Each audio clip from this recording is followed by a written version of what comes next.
Suis Monsieur Foalain-Glove René, administrateur de base de données, concepteur développeur informatique, expert en architecture client-serveur, un tiers Java.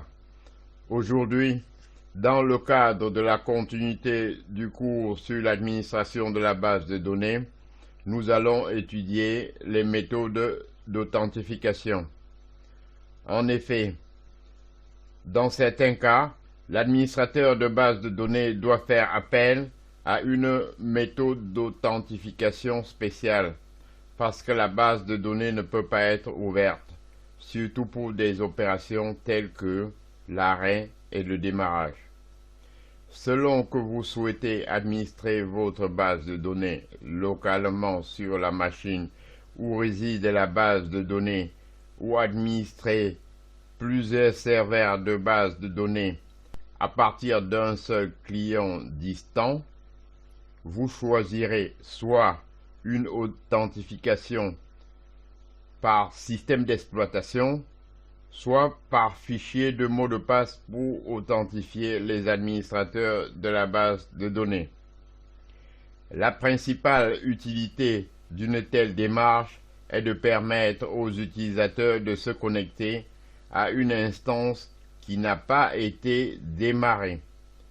En effet, lorsque l'instance n'est pas démarrée, le processus d'authentification ne peut pas s'appuyer sur le dictionnaire de données. Il utilise donc à la place l'authentification par le système d'exploitation ou les valeurs contenues dans le fichier de mot de passe.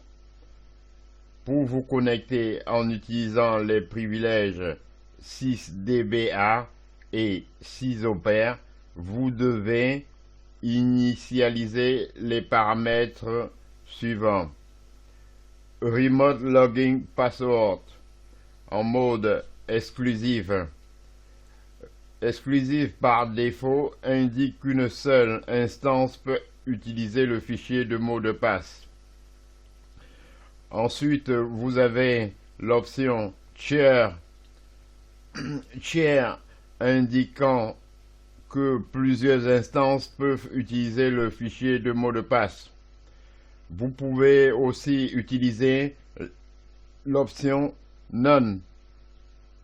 Ainsi, Oracle ignore le fichier de mot de passe et les utilisateurs privilégiés doivent être authentifiés par le système d'exploitation.